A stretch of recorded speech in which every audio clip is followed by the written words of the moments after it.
Olá pessoal, sou Edgar Ueda e neste encontro estou com o Rocha, especialista em desenvolvimento urbano.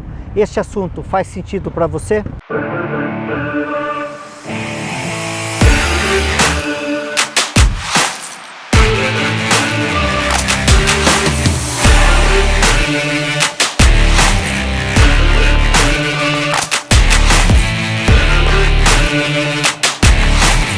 Bom, Rocha, queria primeiramente agradecer a sua disponibilidade. Eu tenho total certeza que o conteúdo será disruptivo. Nós vamos falar muito de grandes glebas ou grandes áreas. O que seria você ter uma grande gleba e o que você poderia fazer com ela? Bom, Edgar, primeiro quero agradecer mais uma vez a oportunidade de estar com você, é sempre um prazer. E a gente então está aqui à disposição para falar um pouco, né, dessa fase do desenvolvimento urbano. Grande gleba você tem que medir sempre o mercado que você tem. Então, se você está numa cidade de 50 mil habitantes, né, uma gleba de 300, 400 mil metros já começa a ser uma grande gleba.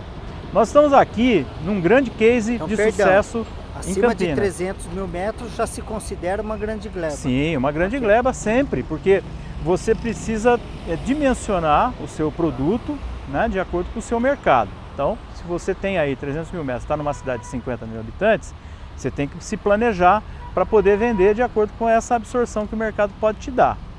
Nós estamos aqui no Swiss Park. Swiss Park é um case maravilhoso, 5 milhões de metros que foram comercializados em praticamente 3 ou 4 anos. Nós estamos aqui vivenciando o fim do Swiss Park, né? A ocupação dele foi espetacular. E o que acontece? A região de Campinas é uma região de 3 milhões de habitantes e talvez a região mais rica do país. Então, isso faz com que esses 5 milhões de metros, né, fossem absorvidos pelo mercado de uma maneira tão rápida como foi aqui. Nem sempre é assim. E mais do que isso, né, avaliar a demanda, né? Tem sempre que avaliar a demanda. O mercado é o senhor das nossas vendas, Quem não dita tem jeito. É o mercado. Quem dita é o mercado, dita o preço e dita a velocidade, né? E não adianta querer desafiar. O loteador que tentar desafiar o mercado vai passar vergonha, porque vai ficar com o seu estoque aí para outras gerações. Aqui se fala muito de comunidade planejada, se fala muito de bairro planejado. O Swiss Park é um bairro planejado ou é uma comunidade planejada? Olha, a definição, os nomes, né, podem ser variados. Só para a gente diferenciar, o que seria um e o outro? Eu vou chamar o Swiss Park de bairro planejado. Por quê?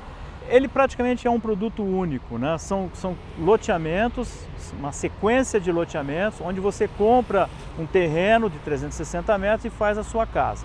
Então, são 17 condomínios que tem aqui. Então, isso é um bairro planejado. A comunidade, ela já pressupõe outros usos. Ela pressupõe escritórios, ela pressupõe lojas de rua, ela pressupõe escolas, moradias e não só o loteamento como moradia, mas edifícios, casas. Isso são produtos imobiliários distintos, né, que fazem sentido se estiverem num bom projeto urbano. Então você passa a projetar não só as vias, mas também as edificações. Então a comunidade planejada se caracteriza principalmente por uma centralidade urbana, em que as pessoas caminham, em que as distâncias entre morar, trabalhar, se divertir, possam ser feitas numa caminhada. Essa é a teoria que se busca, esse é o modelo que se busca. E onde que entra o chamado Master Plan? Entra nos dois? O que seria o Master Plan? Master Plan sempre é um olhar para a totalidade da gleba, é uma forma de planejar, né, não só o seu empreendimento como um todo, mas principalmente a sua ocupação.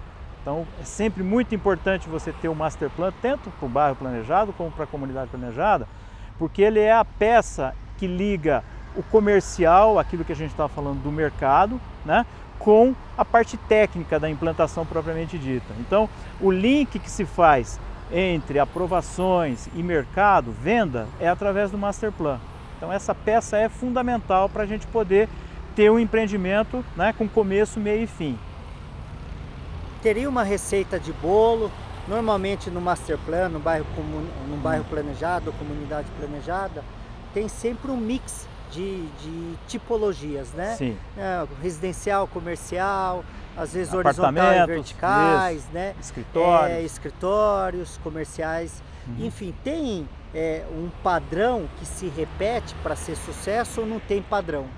Não existe um padrão, existe assim um formato que vai depender sempre muito do seu mercado, né? O seu mercado vai te dizer a localização onde você está em relação à sua cidade. Se você está mais afastado, normalmente vinga primeiro um loteamento unifamiliar, para depois você consolidar isso numa centralidade mais urbana. Se você já está mais próximo da cidade, você pode partir diretamente para as verticalizações. Então, mais uma vez, você tem que entender onde você está, entender dentro da cidade como é que esses compradores enxergam aquela localização que você vai fazer o seu projeto, para você poder planejar diretamente produtos mais urbanos, né? Essa ambiência urbana faz toda a diferença no projeto de uma comunidade planejada, ou se você precisa se valer de novo dos loteamentos unifamiliares, que são produtos mais adequados quando você está um pouco mais distante em relação à malha urbana. Sim. Mas os dois exigem planejamento, os dois exigem pesquisas de mercados para você entender qual é o potencial especialistas, de cada produto.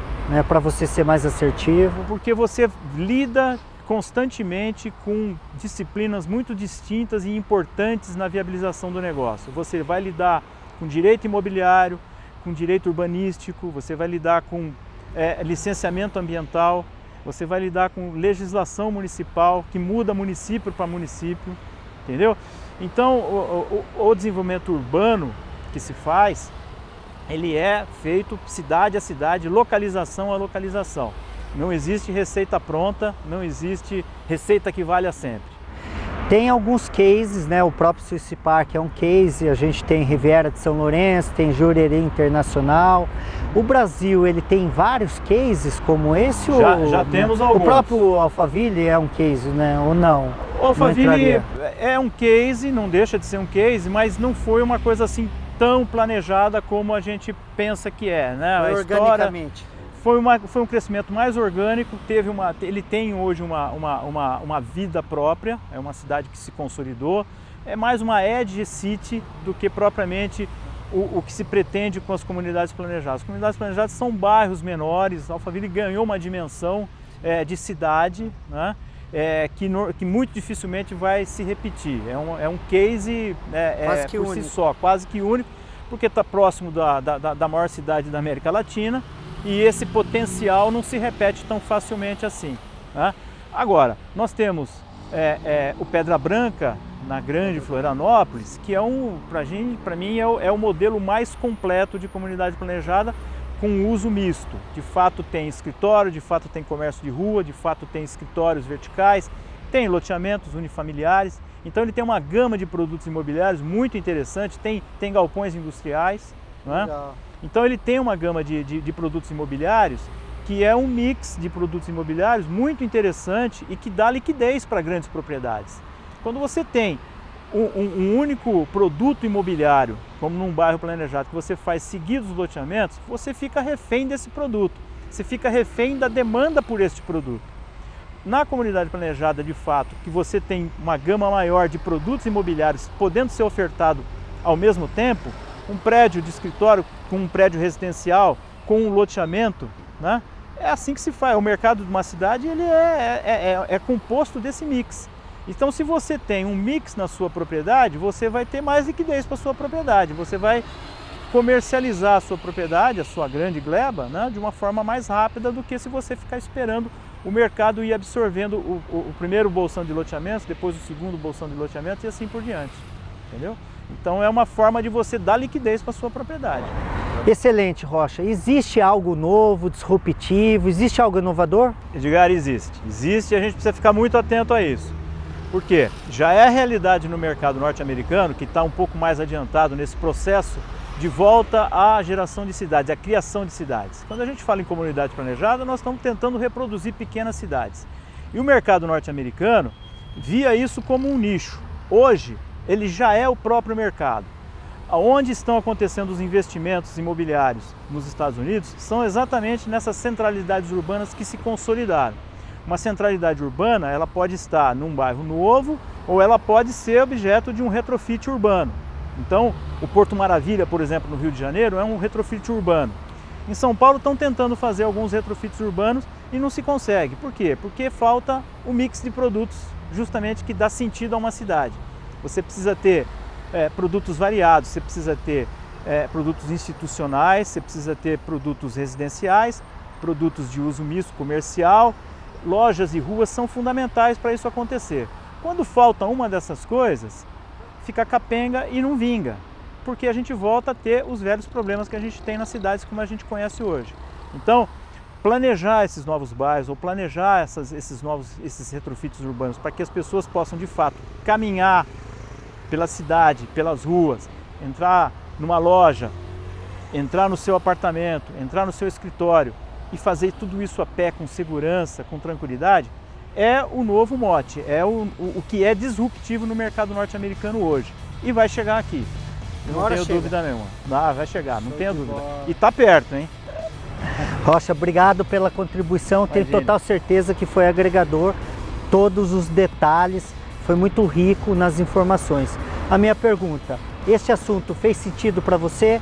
Dê um like, compartilhe e se inscreva no nosso canal.